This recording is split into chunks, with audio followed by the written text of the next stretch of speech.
Assalamualaikum warahmatullahi wabarakatuh.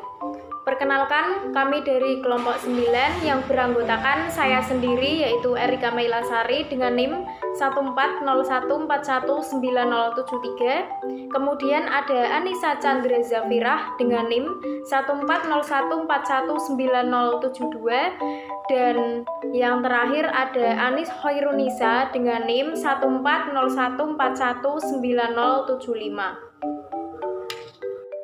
Di sini kami akan mempresentasikan tentang kelancaran membaca.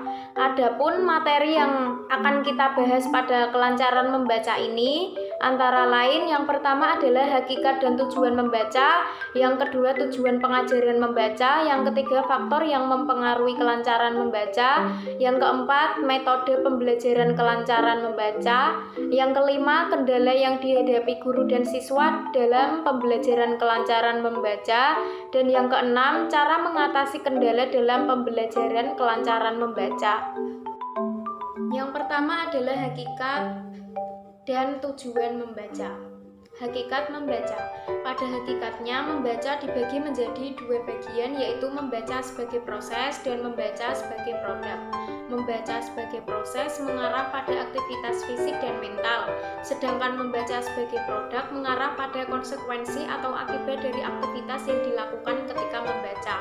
Dalam proses membaca, siswa akan melewatkan tahapan yang kompleks dan rumit. Karena pada proses membaca ini melibatkan dua aktivitas, yaitu aktivitas secara fisik dan aktivitas secara mental atau psikologis.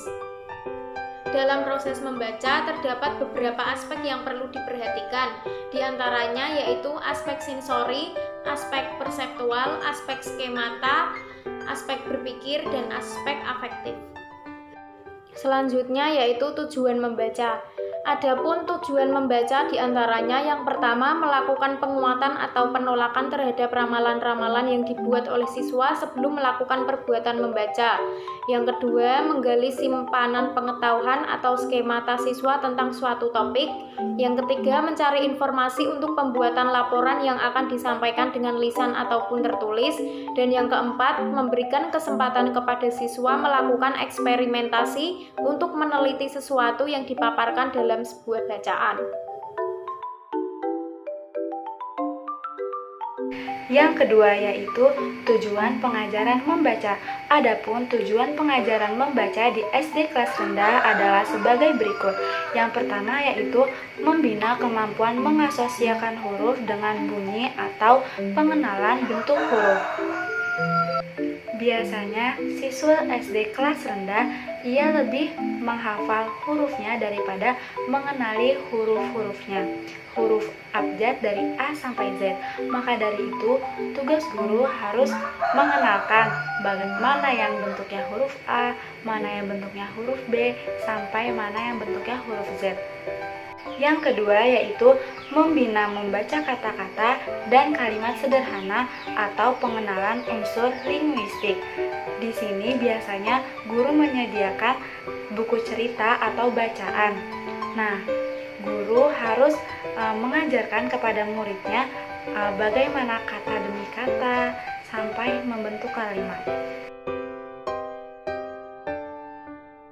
Adapun yang ketiga dari materi kali ini yaitu faktor yang mempengaruhi kelancaran membaca. Adapun faktor-faktor yang dapat mempengaruhi kelancaran membacanya anak diantaranya adalah 1. Faktor motivasi. Motivasi membaca adalah suatu dorongan atau rangsangan yang dapat membuat pembaca sadar dan mempunyai keinginan untuk membaca, guna untuk memperoleh pesan yang hendak disampaikan penulis melalui lambang tulisan yang dibacanya. Faktor motivasi adalah faktor yang sangat berpengaruh dalam kelancaran seseorang belajar membaca. Maka dari itu, perlu adanya dorongan dari orang tua, guru, sanak saudara, teman-teman agar seseorang tersebut ingin belajar membaca sampai menjadi lancar. Yang kedua yaitu faktor guru. Dalam hal ini, pemilihan media pembelajaran yang tepat perlu dilakukan. Maka dari itu, guru harus benar-benar melihat bagaimana kondisi siswanya agar dapat memilih media pembelajaran yang tepat untuk belajar kelancaran membaca. Yang ketiga yaitu faktor bahan bacaan. Bahan bacaan akan mempengaruhi seseorang dalam hal minat maupun kemampuan memahami suatu bacaan. Maka dari itu, guru harus menyiapkan bacaan yang menarik dan yang mudah dipahami agar siswa mudah dalam memahami cerita tersebut dan siswa memiliki minat untuk membacanya. Yang keempat yaitu faktor lingkungan keluarga. Orang tua yang memiliki kesadaran akan pentingnya kemampuan membaca akan berusaha agar anaknya memiliki kesempatan untuk belajar membaca. Orang tua di sini juga memiliki peran penting dalam faktor kelancaran membaca anak. Oleh karena itu, orang tua seharusnya dapat memberikan buku-buku bacaan cerita yang menarik agar anak mau diajak belajar membaca, sehingga anak dapat dengan mudah memahami materi yang disampaikan oleh gurunya di sekolah.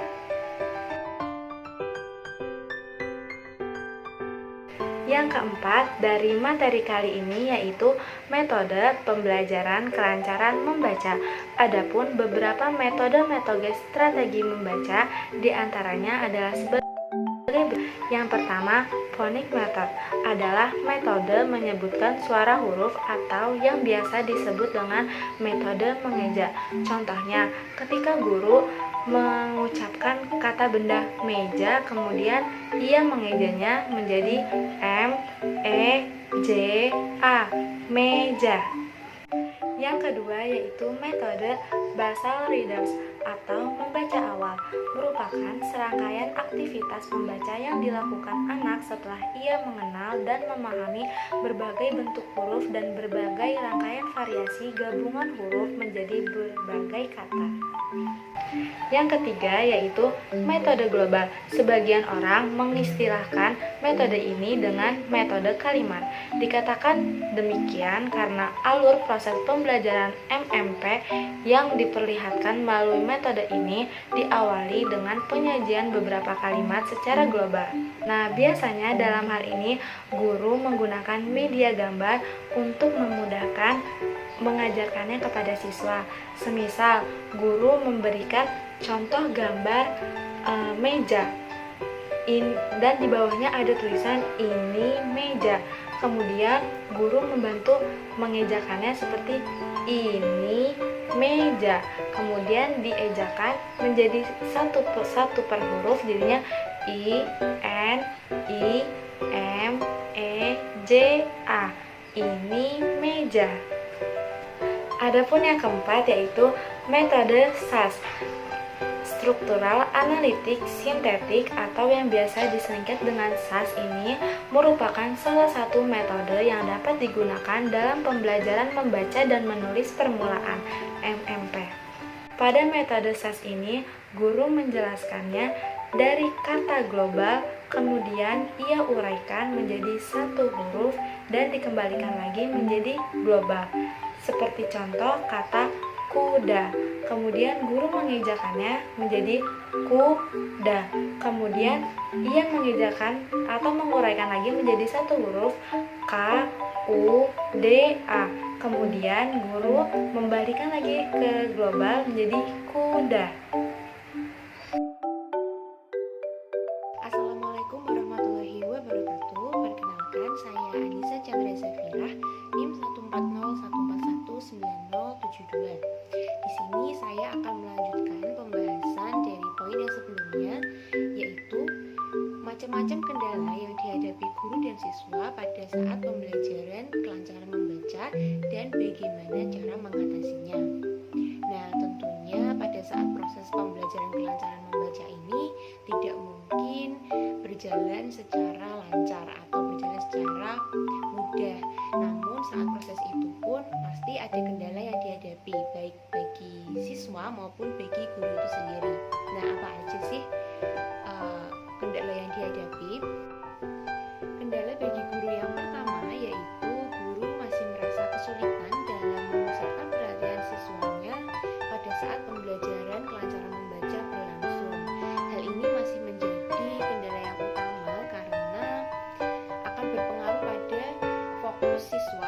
saat guru menyampaikan materi kepada siswanya. Kendala yang kedua yaitu guru masih belum bisa menemukan atau menerapkan metode yang efektif kepada siswanya pada saat mengajarkan kelancaran membaca. Kendala yang ketiga yaitu guru merasa kerepotan karena banyaknya tanggung jawab yang dikerjakan.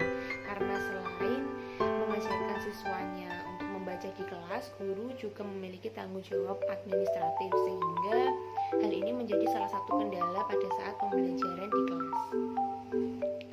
Nah, sedangkan untuk kendala bagi siswa pada saat pembelajaran kelancaran membaca itu yang pertama, siswa masih sulit berkonsentrasi mengingat usia siswa SD yang masih anak-anak, sehingga pada saat pembelajaran mungkin ada yang kejar-kejaran, ada yang saling bercanda dan sebagainya. Kendala bagi siswa yang kedua yaitu siswa masih kesulitan dalam mengenali huruf, sehingga ada beberapa huruf yang masih belum familiar dan belum dapat terucap secara otomatis. Kendala yang ketiga bagi siswa yaitu siswa masih merasa kesulitan untuk membedakan huruf yang mirip, baik bentuk hurufnya ataupun bunyi pelafalannya. Misalnya huruf B dengan D, huruf F dengan V. Siswa juga masih merasa kesulitan dalam merangkai simbol dari huruf-huruf menjadi kata. Misalnya dari huruf B dan O dirangkai menjadi bo, dan huruf L dan A menjadi la. Seharusnya dibaca bola. Selanjutnya yaitu cara mengatasi kendala yang dihadapi pada saat pembelajaran kelancaran membaca. Yang pertama yaitu guru harus memberikan perhatian dan motivasi kepada siswanya secara penuh supaya minat membaca siswa dapat tumbuh dan siswa semangat dalam pembelajaran. Yang kedua yaitu guru bisa menyiapkan bahan bacaan yang menarik bagi siswa, misalnya cerita dongeng atau buku bergambar agar siswa dapat tertarik dengan pembelajaran. Selanjutnya, bagi siswa yang mengalami kesulitan dalam membaca, guru diharapkan memberi jam tambahan atau jam bimbingan lebih bagi siswa tersebut untuk meningkatkan kelancarannya dalam membaca. Cara yang selanjutnya yaitu guru bisa menerapkan metode pembelajaran yang bervariasi, misalnya metode mengeja, metode suku kata, atau metode global, atau metode yang lainnya. Baiklah, sekian yang dapat kami sampaikan. Apabila ada kesalahan kata, mohon dimaafkan. Terima kasih. Wassalamualaikum warahmatullahi wabarakatuh.